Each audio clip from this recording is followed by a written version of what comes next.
నమస్తే అండి. Welcome back to our YouTube channel veg family kitchen and vlogs. ఆకుకూరలు ఎంత హెల్తీయో మనందరికీ తెలుసు కదా. అలాంటి ఆకుకూరలు వారానికి 2-3 సార్లైనా తినాలండి. ఆకుకూరలు పిల్లల చేత తినిపించాలంటే అదొక పెద్ద టాస్క్ అనే అనుకోవాలండి. కానీ ఇలా తోటకూరతో రొట్టె చేసి పెట్టండి, పిల్లలు చాలా ఇష్టంగా తింటారు. ఒక తోటకూర సన్నటి తరుగు, ఒక పావు కిలో గోధుమ పిండి, కొద్దిగా బియ్యపిండి, ఒక చిన్న క్యారెట్, జీలకర్ర, కొద్దిగా కారం, సరిపడా ఉప్పు, 7-8 పచ్చిమిర్చి, కొద్దిగా అల్లం ముక్క, కొద్దిగా కొత్తిమీర, కొద్దిగా కరివేపాకు.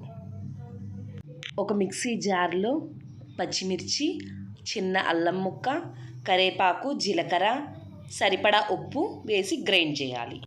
ఒక బౌల్లో పావు కిలో గోధుమ పిండి, కొద్దిగా బియ్యం పిండి, బాగా సన్నగా తరిగిన తోటకూర, కొద్దిగా తురుముకున్న క్యారెట్, కొద్దిగా కొత్తిమీర, ఒక స్పూన్ జీలకర్ర నలిపి వేసుకోవాలండి. తర్వాత మనం గ్రైండ్ చేసిన పచ్చిమిర్చి, అల్లం పేస్ట్ కూడా వేసుకోవాలండి. పచ్చిమిర్చి అల్లం పేస్ట్ వేసాము కాబట్టి ఎండుకారం లైట్గా వేసుకుంటే టేస్ట్ వస్తుందండి. కొద్దిగా ఉప్పు కూడా వేసుకున్న తర్వాత ఒక గంట నూనె వేసుకుంటే రొట్టెలు కొద్దిగా క్రిస్పీగా వస్తాయండి.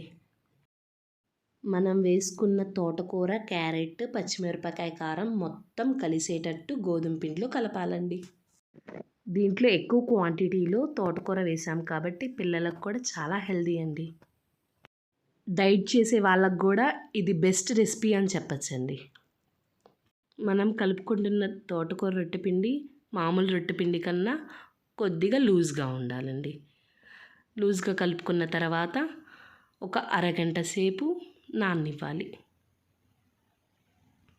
పిండి బాగా నానిన తర్వాత ఒక పల్చటి క్లాత్ తీసుకొని దాంట్లో మనం ఒక చిన్న పిండి ముద్దను తీసుకొని మన చేతి వేళ్ళతో పల్చగా ఒత్తాలండి.